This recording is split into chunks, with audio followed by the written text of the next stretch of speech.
Now we turn to someone who knows how to win statewide in New Hampshire far better than most. Judd Gregg served as governor and U.S. Senator from New Hampshire, a moderate Republican. He backed Bush and then Kasich in that last Republican primary. We should note he's criticized Donald Trump, and President Obama asked Gregg to serve in his administration, though he withdrew his nomination for that potential position as Commerce Secretary. A lot of experience. I'm in a room in Manchester where a lot of people know you. Thanks for coming on the beat tonight. Thank you for having me on, Harry.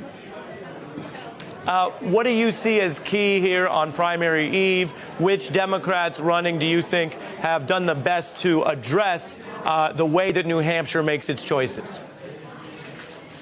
I think as your audience seems to reflect, Amy is coming up very fast.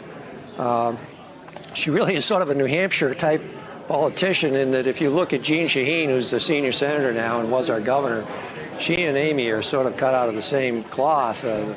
Very serious, moderate, thoughtful individuals who are nice people and easy to get along with. I enjoyed working with Amy in the Senate.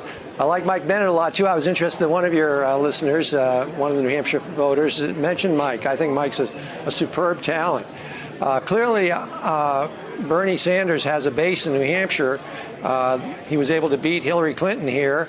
I don't think that base has been eroded significantly. There is, within the Democratic Party, a very strong progressive socialist movement, and I think that he's got a 30% base here. But I'm just not sure how this turns out if Bernie wins in New Hampshire and he wins in South Carolina.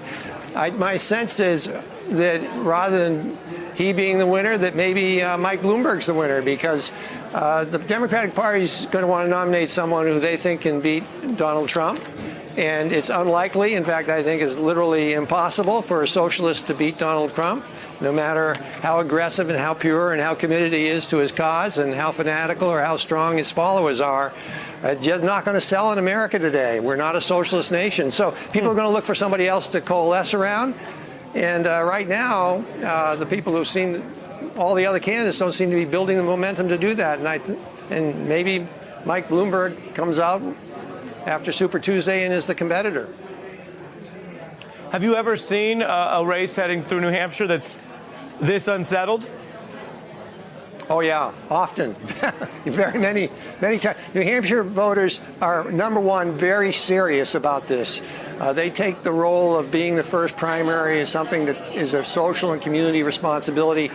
A lot of your listeners in that room have gone to a number of hearings, number of events, listened to a lot of different candidates, put a lot of their personal time into this. And decisions in New Hampshire are always made very late. Now, one of your pollster folks there said that there are still a lot of people undecided. I don't agree with that. I think the majority of New Hampshire people over this weekend made their decision, but they're late coming to the decision because they're very serious about getting to that decision. And lastly, while I have you, given your record in public service, one broader news question. The president appears to be clearly retaliating against people who, by all accounts, provided honest testimony in the impeachment investigation. Does that concern you? Is that wrong for the president to do, or do you think he can pick whoever he wants regardless? You know, I am discouraged by the president's approach on a number of issues that involve the way the presidency is characterized and demeaning the presidency. His language, number one, bothers me when he's in the White House using words that are inappropriate for our kids to listen to. And he tends to be a polarizer, and I think that's unfortunate. We want a president that speaks to our better angels, like Ronald Reagan did, in my opinion, and we want a president who speaks to decency, like George Bush and George W. Bush did, in my opinion, and Barack Obama. Unfortunately, I don't think that's in the president's characteristic, and it's not his style, and it disappoints me. Yeah.